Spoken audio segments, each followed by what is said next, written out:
This will be presented by the SE Chief Judicial Staff Officer of the Fiscal Monitoring Division, Court Management Office, Office of the Court Administrator. Let's now turn our attention to Mr. Dexter S. Ilagan. Thank you, Attorney Kim. Good afternoon, Your Honors, dear colleagues. So I'm going to walk you through the use of JEPS. So the JEPS is up and running for almost 2 years now. So we presume that the clerks of courts are already familiar with the use of JEPS. So this walking through of the use of JEPS is for the mainly for the judges who are attending this webinar. So and I included some of the topics na we need to address like sa real action. So concerns like in real action cases, so there are issues to be addressed like sa recent circulars we issued, how it's being assessed, and if a portion of the property is allowed to be assessed considering na malaki yung value ng property. Okay? So the sample computations will be provided is a real action case. Okay? So Judiciary Electronic Payment Solution. So JEPS, acronym JEPS stands for Judiciary Electronic Payment Solution.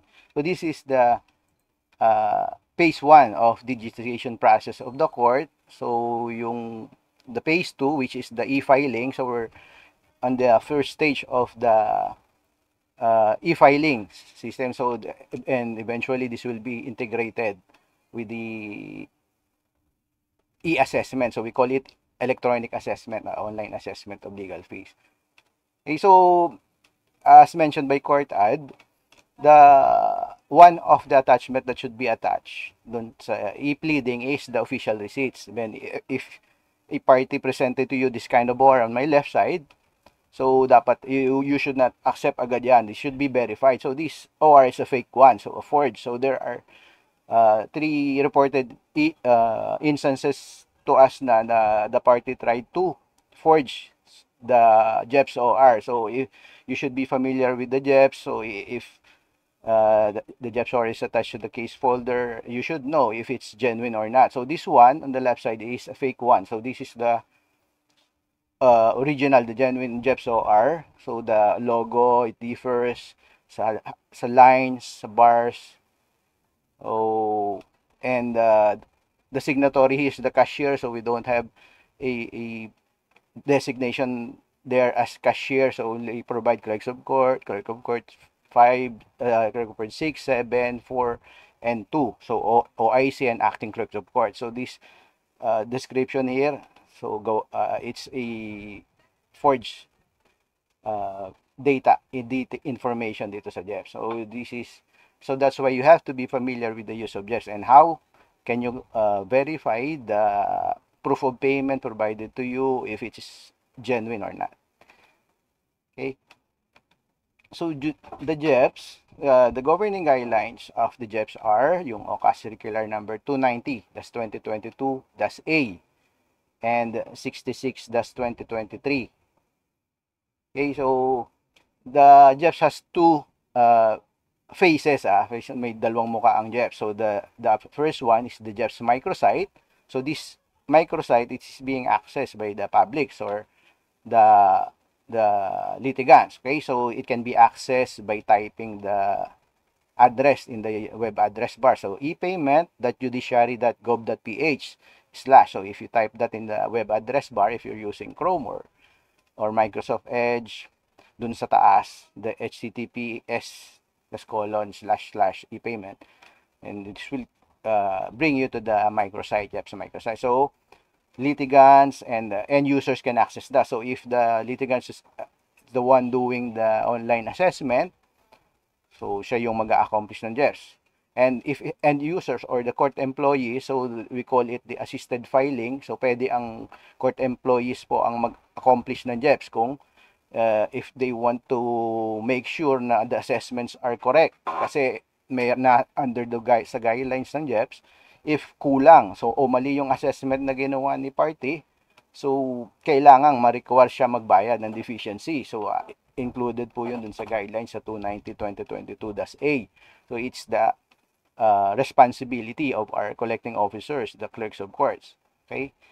And the other phase ng JEPS, yung admin portal. So, dito tayo, this is available para sa mga collecting officers natin, sa accountable officers. So, the difference dun sa address nila ng JEPS microsite and ng admin portal, magdadagdag lang kayo ng admin, word admin, doon sa huli. So, after typing that, then click enter, it will bring you dito sa landing page ng admin portal. Okay, so if all of the COCs are provided, so we're provided with PJ365. So all the previous COCs who have PJ365s registered or enrolled in the JEPS, so pag login lang, just click ditong login with PJ365.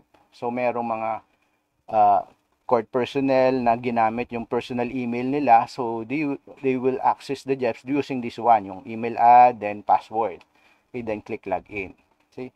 So there are other employees or branch clerks who requested the access, yung requested access sa JEPS, so that they want to view kasi yung JEPS. Sometimes they want yung the case folders being forwarded to them. They want to see if the JEPS are genuine nga, no? So because of the incidents that happened na may nagfa-fake ng JEPS OR, so we gave them access. So pan-approval ng chief namin sa court management office. So we can provide you, or you can write sa chief ng MISO, kay Attorney Sherwin Uy, if you want to have access dito sa JEPS para sa viewing lang for the judges po. So we can give you viewing access dito sa JEPS para makita nyo yung pumapasok na cases doon sa admin portal, kung nababayaran ba talaga yun.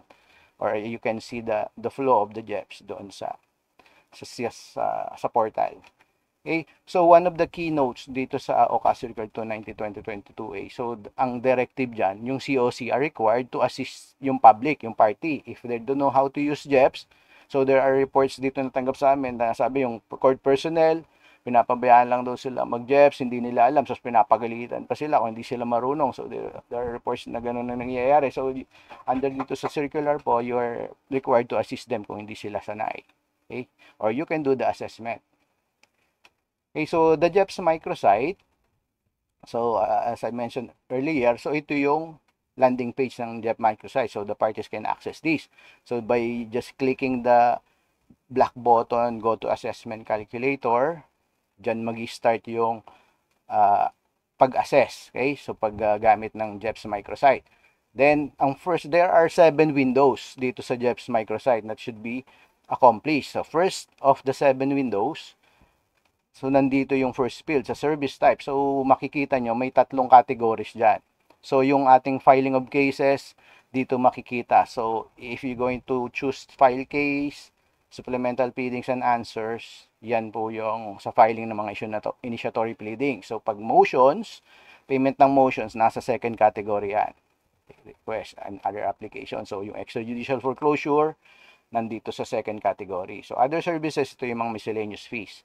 So we're going to choose filing ng cases. Then next field, payer type. So we identify kung sino mga payers or na nagpa-file sa court. So we classify them kung individual or juridical. Kasi kung juridical yan, we need the name of the business or the company. Okay, if juridical lang pipiliin, so mag-a-appear, input nila yung name ng company nila. So kung individual lang ang pipiliin yan, okay, so just click next.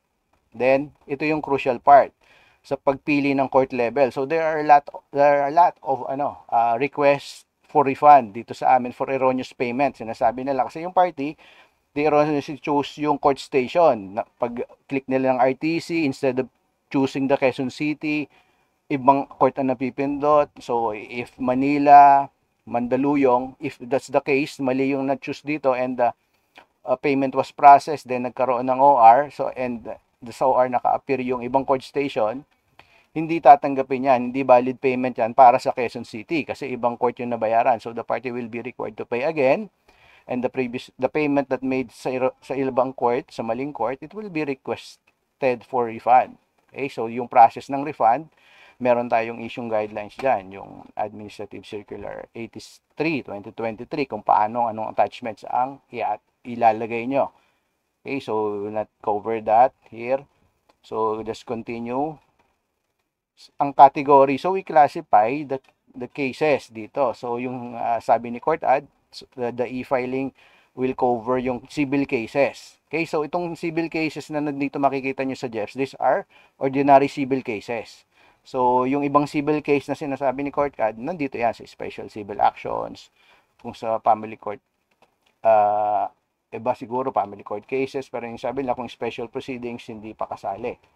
Okay? So, except din criminal cases. So, yung mga ganyan ang cadastral, special proceedings to, maybe hindi siya kasali din. So, yung magpo-focus sa e-filing, civil cases, yan. Special civil action for sure.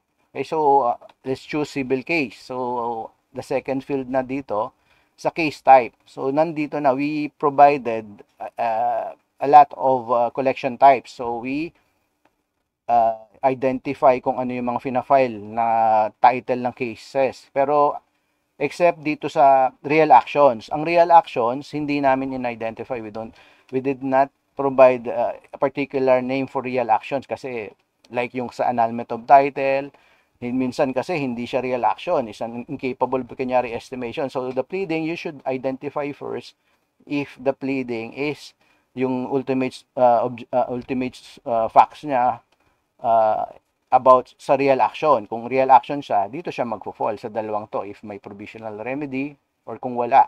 Okay, so kung incapable naman siya, hanapin nyo lang yung incapable pecuniary estimation. Nandito siya. So, isa siya dito sa collection types. Okay, so we chose real actions. Then sa case number, wala pang case number yan. So, NA lang ilalagay. So, pero some courts, dahil sila yung assisted filing yung ginagawa nila, nag-a-assign na agad sila ng case number dito kasi alam nila kung ano magiging case number. Sunod-sunod pag nag-file, nilalagyan na nila agad ng case number dito. So, ang magiging problema lang dito, kapag nagkaroon ng technical problem yung payment, halimbawa, hindi pumasok sa JEPS yun. So, may naging pending, nabawas na sa GCash nila, pending pa sa JEPS. So, may iwan yung number na inassign nyo dito. So, hindi nyo magagamit yung number na i-assign. So, yun yung danger lang doon if you're assigning already the case numbers doon sa JEPS OR kung hindi pa talagang docketed or filed. Okay, so case title, you provide the case title. So, importante rin doon sa e-filing. The title of the case should be provided by the party. Okay, then click next. So, ito yung fourth window. Then, we identify also kung sino mga party dyan. Kasi ito, plaintiff or defendant. So, kasi there are cases na defendant nagpa-file din yan ng pleading na may assessment. So, what are those pleadings? So, kung may permissive counterclaim yung party, so, dito papasok sa dependent yon, kaya dependent na mapipili. Okay, for initiatory pleading, plaintiff tayo, then you have to provide your personal information. So, ang pinaka-importante dito, yung email ad. So, yung email ad kasi, dapat tama yung email ad nyo dito. The OTP will be sent to this email ad kasi the party or you cannot proceed to payment kung hindi nyo may input yung OTP and the assessment will not be saved there in the admin portal. So, make sure na merong email ad yung party. If mga wala, so there are courts na gumawa ng sariling email ad nila. Kung mga party nagpa-file, walang email ad, may sarili silang email ad for the party. So, yun yung pinapagamit nila for the OTP, sending ng OTP. Pag nasend yung OTP, sila yung nagbibigay doon sa party to input yung OTP or yung court employee mismo ang nag-i-input ng OTP kasi sila yung nag-a-assess. Okay, so the additional info, yung mobile number. Okay, then click next. Dito sa fifth window, nandito yung exception. So, yung exception window, nandito lang sa filing ng cases. Okay, kung exempt yung party na nagpa-file, so kiklik nila yung yes, then lalabas yung classification nila kung sino ba sila dito, kung clients ba sila ng NCLA, so tenant farmer sila, yung mga indigent litigants, POMELEX or client ng PAO or Republic of the Philippines, choose nila yan. So for the indigent litigant, kapag chinus yan, so if the OR, so ang babayaran nila, STF lang. So pero hindi automatic yung exemption ng indigent litigants. So kung yun ang pinipresent nilang proof of payment, indigent litigants sila, STF lang yung binayaran, dapat meron silang motion to litigate as pauper na kasama doon sa pleading. And that motion will be acted upon first by the EJ kung i-approve niya yung party na indigent litigant siya. Kasi kung hindi siya allow ni judge na indigent kasi there are conditions set under Section 19 ng Rule 141. Na kung hindi niya na-meet yon, so madi-disqualified siya as indigent litigants. If that's the case, na allowed siya na disqualified, so you have to assess yung fees na kailangan bayaran niya, yung tama. So ileless na natin yung STF na binayaran. So magkakaroon ng panibagong assessment, i-compare niyo yung ileless niyo yung STF na binayaran diyan. Okay, so if hindi naman exempt, lalabas yung windows na kailangang lagyan ng mga amount. Like dito, assessed value. So we chose real action. Ang pinaka-importanting tatlo dyan, yung assessed value ng real property, yung fair market value ng property na nasa tax deck to, and yung BIR current zonal value. So may additional information akong dinagdag po dito. So before kasi walang ganito. This is to explain na ang paglagay sa BIR zonal value, hindi lang yung square per square meter value na nakikita sa BIR zonal value sa valuation. So dapat yung BIR zonal value per square meter times number ng lot area. Okay, so assuming na 750,000 yung assessed value ng property. So, the jurisdiction, sa second level yan. So, more than 400,000. Okay? Then, the litigation expenses, 100,000. Attorney's fees, 100,000. Then, total damages, 500,000. So, other claims, wala. Zero na. May provisional remedy. May TRO yung parting hinihingi. So, naglagay ng isa. Okay? So, ang defendants, dalawa yung nilagay dito kasi spouses. Ang spouses, dalawa dapat ang summons fee babayaran niya. So, dalawa ang bilang sa spouses. 2. Then, ang fair market value is 1.2 million. Sa BIR, paano nyo kukunin yung value ng BIR? So, where you can get, pag wala sa pleading, so hindi provided ng party yung BIR zonal value. So, we cannot require yung party kung ayaw niya hindi siya makapagbigay. So, we provided sa OCAS Circular 256-2022A yung website ng BIR. So, dito nyo hahanapin yung zonal value. So, I tried looking itong yung Pueblo del Sol sa Tagaytay. So, ang nakita dito, 4,000 ang value. This is the current BIR zonal value per square meter. So, hindi lang itong ilalagay ni party na 4,000 sa value nung BIR zonal value. So, imumultiply niya doon sa number ng square meters. So, dapat ganito yung computation. So, 1,000 square meters, kung yun yung total area nung nasa real action niya, times 4,000, 4 million ang ilalagay niya dapat dito sa field na to. Okay, then pag-click yan, may assessment na lalabas yan. Pero kung ang cost of action, ito yung kanina lang, may pumuntang tao dito, from dito lang sa Region 3, sabi niya, hindi kasi nag-file siya ng case pero portion lang ang nilagay niya sa pleadings niya, ina-assess daw siya ng clerk of court ng whole value ng property. So, clearly, hindi alam ni clerk of court pa yung circular, yung 256-2022A, na allowed na yung portion. So, halimbawa, kung portion lang yung nandun sa pleading, so ang total area ng property involved doon is 1,000 square meters, 250 lang yung hinahabol nila. So, it was encroached by someone or somebody doon sa lugar nila. So, they're recovering the possession of the 250 square meters. So, paano ko computein? Then, itong computation. So, where the value per square meter is equals to assessed value or fair market value divided by total lot area. Okay? So, then, pag nakuha nyo yung value per square meter, i-multiply nyo dito sa subject contested portion, yung 250. Okay, like ito, yung example natin, 750,000 yung assessed value. So, paano natin i-apportion yan? Ipo-prorate doon sa 250. So, divide nyo muna yung 750,000 by 1,000 square meter.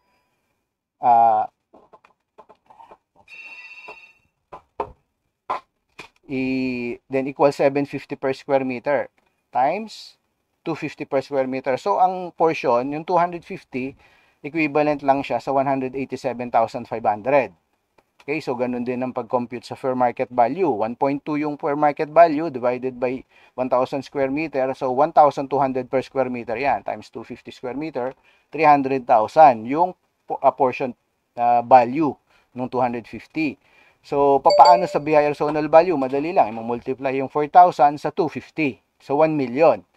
So, ang question yan, sa kanino na ngayon yung jurisdiction nito? Kasi ang assessed value portion is 187,500 na lang. Okay, sabi dito sa circular 256/2022A, so in line with Honorable Court's resolution, citing yung case ni Salvacion versus Luna, okay? So, ang sabi diyan, the basis of the filing fee in real action shall be limited to the contested portion and shall not be based on the entire value of the property. So, this shall not, however, apply for cases of partition of real property. So, yung portion lang ang sub cause of action natin. So, kaninong jurisdiction? So, kinwestiyon niya nung doon dito sa decision na to, citing the case, ang sabi ng Supreme Court, so the issue regarding the jurisdiction of the MTC over the 17 complaints, sabi ng court, valid lang, nasa sa first level yon kasi portion lang yung ang subject matter yan, cause of action. Kaya hindi dapat sa RTC final, tama lang sa MTC. So ito po yung cited case dito sa circular. Ito yung basis natin, allowing portion ng property for real actions. For real actions, excluding partition ng property. Pag partition, hindi pwedeng portion lang yung subject property, sapat buong value ng property pag sa partition cases. Yun po yung nandito sa 256/2022A. So, balik tayo dito sa computation. So, assuming na walang portion, buong value, buong property yung kino-contest. So, yung real action, 4 million pa paano ko computein, then click next. Yun, automatic na yung bibigay ni Jeps yung assessment. So, may 93,850 na babayaran. So, ang basis ng filing fees, 4.7 lang. So, hindi lahat ng valueng in-input doon, inad ni Jeps. So, ano yung mga nandun lang? So, ito lang, yung litigation expenses, attorney's fees, total damages, and yung BIR zonal value. Kasi siya yung pinakamataas doon sa assessed value na 750, 1.2 na fair market value. So, 4 million. So, 4,700,000 yung total ng basis ng filing fees. Okay? So, kaya 93,850 pa yung babayaran. Okay, so then proceed to payment. After pressing yung proceed to payment, ito yung last window ng Jeps. So, the party or you can review your data information. Kung may mali dyan, mali yung na-input yung amount, so you can click the edit dito para mapalitan yan. Or you can press the back button para ma-edit. Okay, kung okay naman, tama na yung assessment, you can confirm the payment. So, pag confirm nyo sa payment, by pressing the confirm payment, dito lang masisave tong assessment na to. So, if the party decided to escape, i-ex nito, i-close niya, so hindi masisave yung assessment na to doon sa Jeps. Hindi nyo makikita doon sa admin portal nyo na may pending payment. Pero pag kinilik ni party tong confirm o kinilik nyo, so po-prompt kayo ng OTP. Yung sinasabi kong the OTP will be sent doon sa email address na pinrovide nyo kanina. So, dapat ma-input nyo yung OTP within 5 minutes. Kasi pag 5 minutes, hindi na input, invalid na yung OTP. Kailangan yung mag-request ng another OTP. Okay? So, pag-press ng OTP, then verify. So, pag na-click natin yung verify, dyan na masisave yung assessment. So, magkakaroon na ng assessment number. So, ito dapat ang isi-save lagi ni party. So, inform the party to take note the assessment number. Kasi kung ang party nag-decide na hindi muna niya babayaran yan, malaki. Wala pa siyang pondo, so they can close this one. So, pwede niyang i-retrieve yan by clicking yung track case doon sa taas na request para babalik siya dito sa assessment na to para mag-proceed to payment. So, ito yung ipoprovide din ni party sa inyo kung nabayaran niya para hahanapin nyo sa admin portal kung bayad ba or hindi. Okay? So, under doon sa 290/22A required na gamitin ang Jeps sa assessment. So, sa Jeps, di ba, pag more than 1,000, required mag-Jeps hanggang 50,000.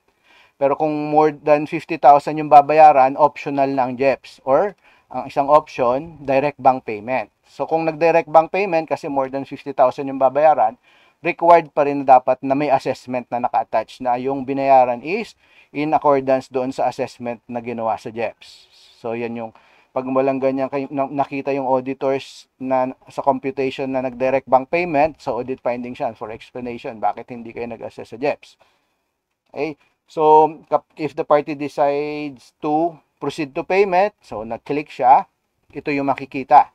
Ang mga payment options, the UPay, ito yung Fortune Pay, and UBP Bills Payment sa Union Bank din to. So, pag ito yung details dyan. So, ano yung free of charge? So, walang bayad. Yung Union Bank, online, and bills payment. So, walang convenience fee. Pag InstaPay, merong 15 plus 15. 15 plus 25. So, pag PCHC, ito yung more than 50,000. Pwedeng magbayad ng more than 50,000. Pero pa sa PCHC, hindi real time to. The payment can be confirmed after 1 to 2 days dito, hindi real time. So maghihintay kayo ng 2 araw bago matag as paid. Fortune Pay all, the rest real time yan. So ang direct GCash 30 pesos yung fixed fee. Okay, so dyan yung makikita yan lahat ng yan. Kung the party wants to pay using Union Bank, just click dito, dapat mag-highlight yan. Then click the continue button. So, makikita nyo dito sa right side, convenience fee 0. Naka-default sa 0 yan. Kasi, naka-default ang payment natin sa UPay online, UPay Union Bank. Okay, pag pinress yung continue to payment option, so ito yung first window ng payment module. Pag-click yan, so makikita nyo yung lahat ng options na nandoon sa UPay. So, merong Union Bank Online, merong e-wallet yan, yung InstaPay, bank transfer, PCHC, GCash, and GrabPay. So, the rest ito may bayad yan. Ito lang ang libre dyan. So, Union Bank Online. So, we will try kasi itong Union Bank Online para walang bayad. So, itong Union Bank Online, makikita nyo yung amount is 93,000, more than 50,000. So, walang limit pag Union Bank ang ginamit, pambayad. So, kahit millions yan, pwedeng bayaran using Union Bank Online. So, then, ano lang. So, walang convenience fee. Just click the checkbox button, continue to Union Bank Online. Pag-click yan, idadalhin kayo ng website doon sa web page ng Union Bank ng online banking. So, the party needs to input the user ID and the password. Okay, then accomplish the I am not robot test. Para mag-proceed, i-process ng Union Bank, ibawas sa account nila yung filing fee na babayaran. So, after doing that, magkakaroon na ng OR, matatag as paid dapat. Yun yung end result nating hiningi. So, kung walang Union Bank Online, ayaw ng convenience fee ng party, choose niya to, yung UBP bills payment. So, sa Union Bank din to. If this payment option was chosen, ang pagbabayad nito sa branches ng Union Bank over the counter. So, they can pay through using cash or check. Pero ang check, Union Bank check lang tinatanggap dito sa Union Bank UB bills payment. So, any amount din to, kahit magkano, millions, pwede. Okay? So, another keynote, so the litigant party requester shall provide the assessment. Sabi ko nga, ang ipoprovide ni party, assessment number lang, hindi yung OR. Hindi sila required mag-print ng OR para ibigay sa inyo. So, tayo ang magpiprint ng OR for them. And take note itong note dito, together with a PDF file, copy of the pleading. So, iba po to doon sa e-file, doon sa electronic document na isasubmit nyo sa September 2. Itong purpose ng PDF file na sinesend nyo sa email ad namin for table audit na ginagawa ng auditors para ma-check kung tama yung computations nyo. If September 2, kung baka maglabas kami ng bagong guidelines kasi for the new features ng JEPS na hopefully na-deploy na ni JEPS yung automated generation ng reports, which is long overdue na, dapat December pa yon or noong January pa, pero dapat ma-release ngayong August. So, ang isa sa features yung automated generation ng financial reports, then additional feature yung issuance ng JEPS OR sa manual collection. So, di ba, ang ginagawa nyo, if manual collection or nag-direct bank payment ang party sa land bank, ini-issuehan nyo ng manual OR. So, ngayon, sa bagong features ng JEPS, yung isang sa features, doon na kayo papasok sa JEPS. Doon nyo input yung amount, name ng party, para JEPS OR din yung ipiprint nyo. Then, magkakaroon na ng separate report for those manual collections or direct bank payment. So may separate reports, ipiprint na yon. So, pag auto-generated na yung reports, hindi na kayo magsasubmit ng reports na para sa JEPS na collection na online. Ang isasubmit nyo na lang, yung manual, yung collection ng direct bank payment na in-input nyo sa JEPS. Yun na lang yung collections. Pero hindi nyo na kailangan i-type kasi ipiprint nyo na lang sa website. Dito sa JEPS portal. Okay, so sana ma-release ngayong August or late na sana yung September.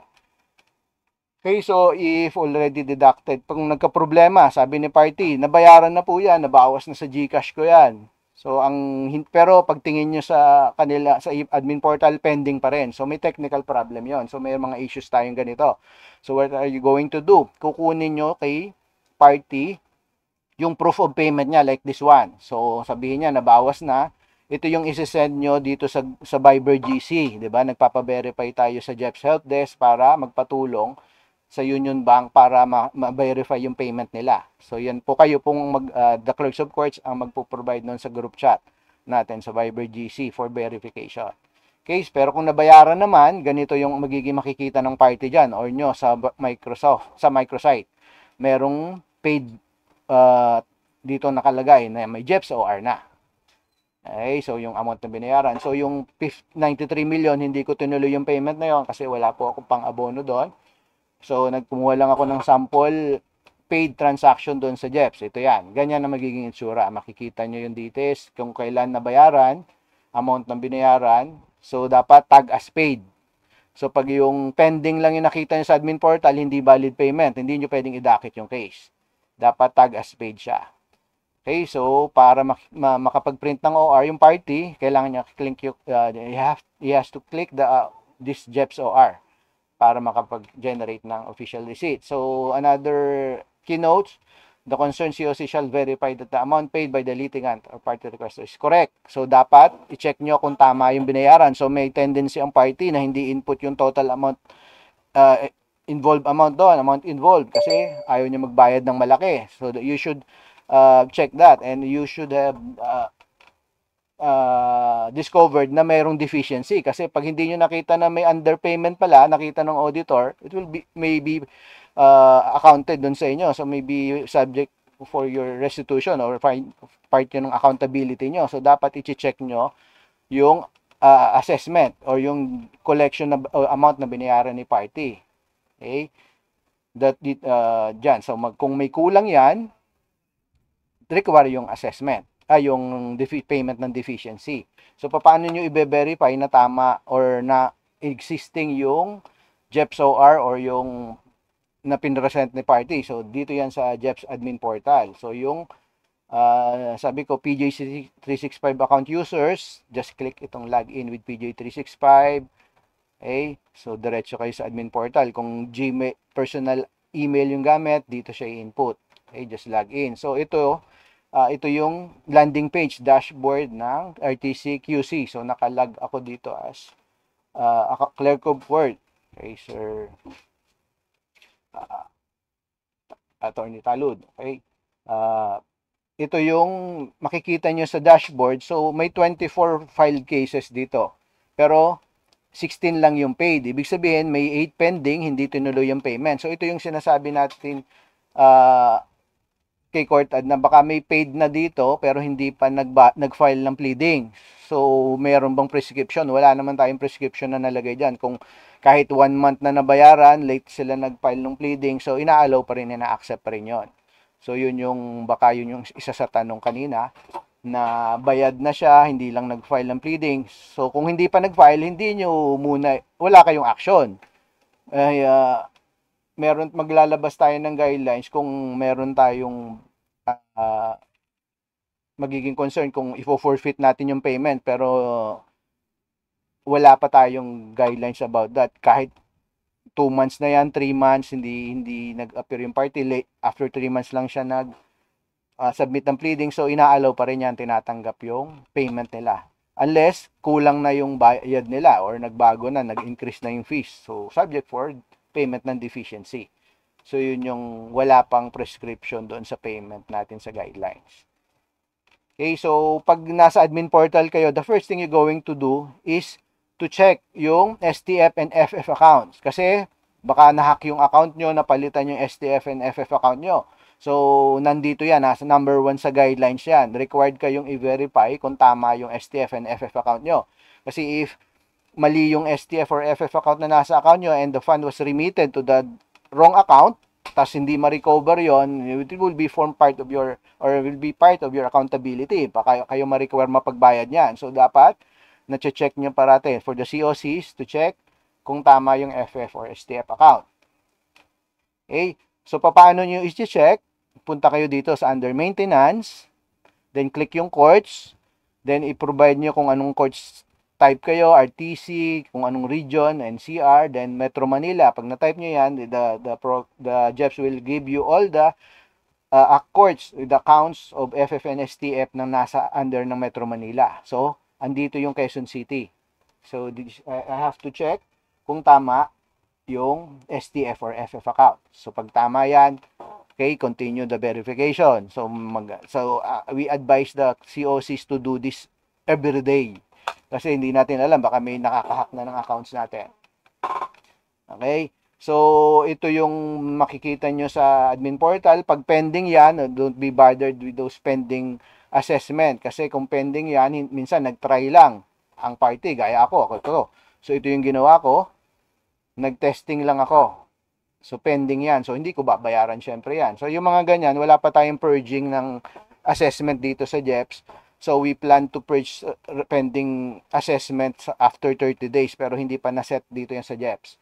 So, kahit ilang taon na, more than 1 year, makikita nyo yung pending dyan. So, dumadami. So, but we have to set a rule na dito sa purging kasi napupuno yung JEPS. Pag napuno kasi, babagal yung JEPS natin. So, we have to purge yung mga pending cases na more than 6 months na siguro muna for initial action natin. Okay, dapat ganito. Pag nag-verify kayo sa admin portal, dapat tag as paid para idakit nyo yung case. Okay? So, required yan dito. So, tas yung kung saan nyo isesend yung PDF file na for checking ng auditors, ganito yung format. Nasa number 8 nung guidelines, 290. Okay? So, ito yung genuine OR. Dapat, it must be signed by the accountable officer, ng collecting officer. Okay? So, may note dyan na this serves as the legal fees form. So, ito yung hindi na kailangan mag-attach kayo ng legal fees form. Itong JEPS OR na yung legal fees form. Okay, so again, yung fake, I know the fake and the original. Okay, so dito sa admin portal, how can you print the JEPS OR? Nandito siya. Just click ditong JEPS number. Ipo-prompt kayo doon sa JEPS to save the PDF copy of the OR. Then save.